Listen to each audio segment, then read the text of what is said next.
వేడి వేడి అన్నంలో ఈ కారపొడి వేసుకొని తిన్నామంటే అంత టేస్టీగా ఉంటుందండి. చాలా బాగుంటుంది. వెల్కమ్ టు వరాస్టి కిచెన్. ఈరోజు వీడియోలో మునగాకు, కరివేపాకు కారపొడి చేసి చూపిస్తున్నానండి. ఎలా చేయాలో చూద్దాం రండి.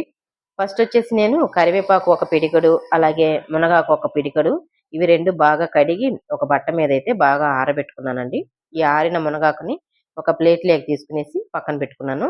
ఇప్పుడైతే అన్ని పప్పులు వేయించుకుందామండి. పప్పులొచ్చేసి నేను ఒక స్పూన్ లెక్కనైతే తీసుకున్నాను నేను. 4 స్పూన్‌లయితే తీసుకున్నానండి. మనం చిన్న స్పూన్ ఉంటుంది కదా! ఆ స్పూన్ తోటే 4 స్పూన్‌లయితే తీసుకున్నాను నేను. శనగపప్పు, ఉద్దిపప్పు, అలాగే ధనియాలు, జీలకర్ర, అవిసె గింజలు ఇవన్నీ వేసి బాగా డ్రై రోస్ట్ అయితే చేస్తున్నాను నేను. ఇవన్నీ వేయించుకున్న తర్వాత నువ్వులు ఉన్నా గాని వేసుకోవచ్చండి. ఒక 4 స్పూన్లు నువ్వులు వేసుకున్నామంటే మనకి ఎముకలు గట్టిపడతాయండి బాగా. మునగాకనేది కూడా మనము డైలీ తిన్నామంటే మన ఒంట్లో రక్తం తక్కువున్నా గాని రక్తం అనేది పెడుతుందండి. అవిసె గింజలు ఇవన్నీ వేస్తున్నాం కాబట్టి కరివేపాకు, మునగాకు ఇవి 2 వచ్చి మనకి రక్తం అనేది పెడతాయండి. అందుకోసం అని చెప్పేసి డైలీ తినొచ్చులే అని చెప్పేసి నేనైతే రెడీ చేసి పెడుతున్నాను ఈ కారపొడిని. ఇప్పుడైతే మిరపకాయలు ఉన్నాయి గదండీ! ఒక 15, 20 అయితే తీసుకున్నాను నేను. మా కారానికి తగ్గట్టుగా నేను తీసుకున్నాను. ఇవి కూడా బాగా వేయించుకునేసి, పక్కన పెట్టుకునేసి, వెల్లుల్లిపాయలు ఉంటాయి గదండీ! ఒక 15, 20 అయితే పొక్కు తీసి, అవి గూడా కొంచెం ఒక స్పూన్ ఆయిల్ వేసి వేయించుకుంటున్నాను నేను. వేయించి వేసామంటే, మనకి కారప్పొడమనేది పాడవకుండా ఉంటుందండి. ఇవి గూడా పక్కన పెట్టుకునేసి, కరివేపాకు, మునగాకు ఇవి 2 కూడా బాగా వేయించుకుందాము. బాగా వేయించుకున్న తర్వాత ఒక అర స్పూన్ అయితే ఇంగువ ఇందులోనే వేసేస్తున్నాను నేను.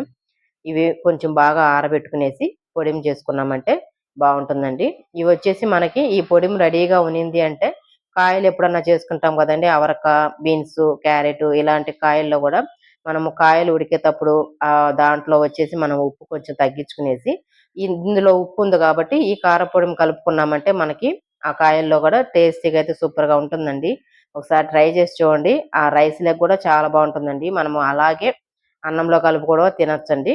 ఇప్పుడైతే కరివేపాకు, మునగాకు 2 బాగా వేయించుకునేసి పొడి చేస్తున్నానండి. అలాగే చేత్తోటైతే నలుపుతున్నాను నేను. ఇప్పుడు మిక్సీ బౌల్‌లో వచ్చేసి ముందుగా ఎండుమిరపకాయలు, అలాగే వేయించుకున్న పప్పులు ఇవన్నీ కొంచెం బాగా మిక్సీ చేసుకొద్దాం. కొంచెం బరగ్గా చేసుకొనొచ్చామంటే సరిపోతుందండి. తర్వాతొచ్చేసి మళ్ళీ మనం మునగాకేసేటప్పుడు మళ్ళీ తిప్పుతాము కాబట్టి అప్పుడు కొంచెం నైస్‌గా వస్తుందండి. ఉప్పు మటుకు కొంచెం చూసి వేసుకోండి. మనం టిఫిన్‌లో తినాలన్నా, అలాగే కాయల్లోకి వేసుకోవాలన్నా గాని కొంచెం తక్కువగా వేసుకున్నామంటే మనకన్నిటికి సరిపోతుందండి. ఇప్పుడైతే మిక్సీ చేసుకొనొచ్చేసి మునగాకు, కరివేపాకు ఇవి గూడా వేసి తిప్పామంటే మనకి అప్పుడు మనం రెండోసారి వేసేటప్పుడు కొంచెం నైస్‌గా వస్తుందండి. కారప్పొడమనేది. లాస్ట్‌లో వచ్చేసి వెల్లుల్లిపాయలైతే వేసామంటే సరిపోతుందండి. అవి కొంచెం ఉండగా ఉంటాయి కాబట్టి మనం లాస్ట్‌లో వేసామంటే సరిపోతుందండి. కారపొడిమైతే బాగా రెడీ అయిపోయింది. వేడి వేడిగా కాదు అన్నంలోకి వేడి వేడి అన్నంలోకి వేసుకొని తిన్నామంటే నెయ్యి తినేవాళ్ళైతే నెయ్యి వేసుకొని తిన్నారంటే చాలా బావుంటుందండి. అలాగే ఇడ్లీకి గాని, దోసకి గాని చాలా బాగా టేస్టీగా అయితే ఉంటుందండి. ఒకసారి ట్రై చేసి చూడండి ఇంట్లో. Okay friends. వీడియో గాని నచ్చిందంటే ఒక లైక్ ఇచ్చుకోండి. నెక్స్ట్ వీడియోలో కలుద్దాం.